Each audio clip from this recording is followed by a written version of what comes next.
Okay, ladies and gentlemen. Okay, you can see that it's a little 2-inch wire brush I got for the. Okay, there was a bee chasing me. Anyway, yeah, you can see a new Porter cable drill. They sent me another one, so testing it out, making sure it don't burn up on me. That's in another video. I don't know how to link and all that stuff, but whatever. A little 2-inch wire brush. To clean off the mating surfaces. I got a couple of things to say about that in a minute. Just want to show you, man, if it would focus, geez, how clean you want it to be so you don't have seepage issues. You see the ring that was around there is gone as far as the oxidation or the buildup. Clean that. You see those little dots right there? Know what that is? That is pitting. That is a reaction between the metals and antifreeze or coolant. That's what happens when you have seepage and it's allowed to set and cook and cool and cook and cool and seep and cook and cool over and over. That's what happens. I'm going to get a new water pump anyway. That's neglect. That's neglect. This thing's been having this issue for a long time, probably since birth. So much so that you could see how bad the oxidation is. Now this is a different metal. That you saw on the water pump is aluminum. This is a stamped steel. But you could see the pitting right there. That is from the chemical reaction between the metal, the antifreeze, whatever other contaminants are in there, but it causes a reaction. Now you can see where it's starting to happen on the inside. Just wonder what's it doing inside those heads.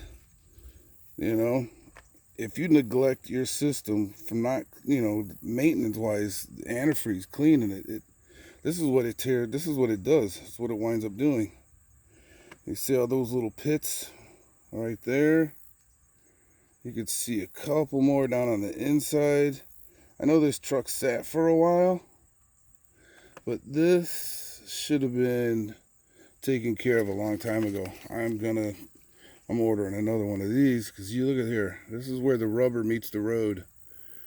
There's your clamp. You can actually see the clamp mark. So seepage got inside there and sat over and over until it started to pit the metal.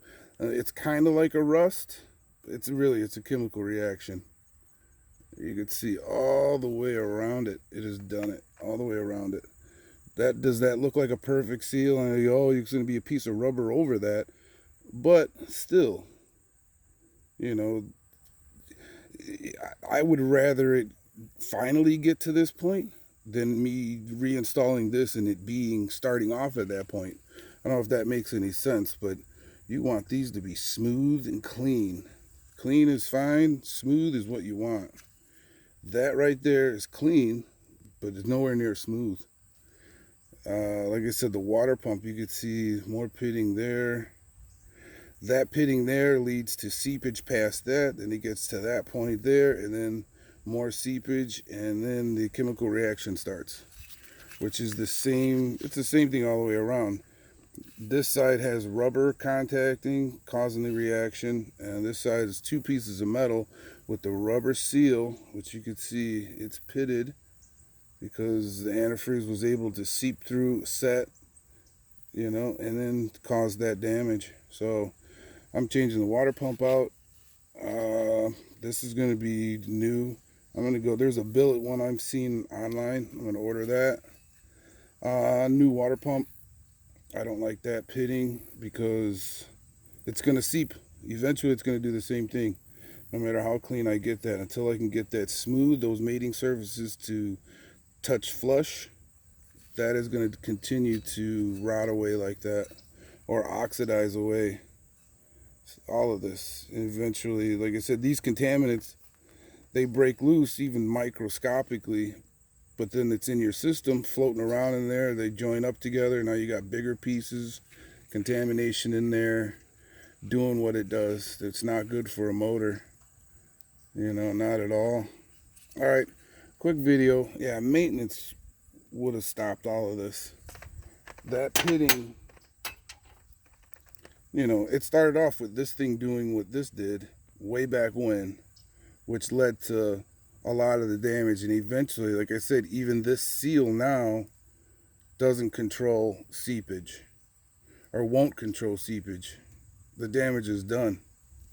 So I'm going to put a new one in there, but it's not going to stop the creep, which creep to me is seepage, from continuing to do what this thing has done. So like I said, this is going to be new. Water pump's going to be new. And then my fail-safe, I'm putting the not OEM type 200 degree one in there. Israel, yeah, they know about heat, so it might be a good one. But yeah, that's what I'm gonna go with. All right, guys, sorry for the long video. Hope it wasn't complaining. Hopefully it's pretty informative. That's what I wanted to do with that, but it may come out like I'm an asshole. Not trying to be. But yeah, just make sure you keep up on your maintenance so you don't have to buy a bunch of new parts when all you really wanted to do or needed to do is change this. But then it got to a leak. That's what caused the leak.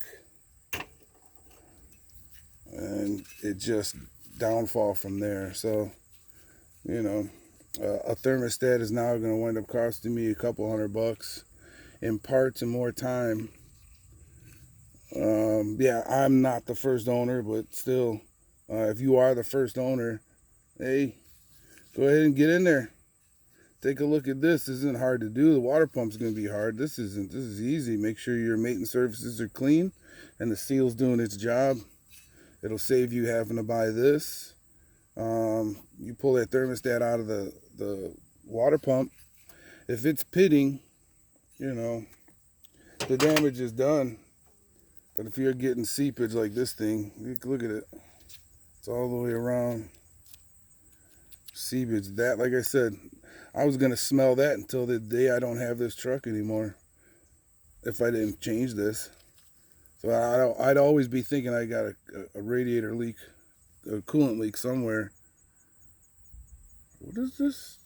Can you see that? I just saw some words. What does that say? Motorhead? Damn, I can't even see it now. Motorrad.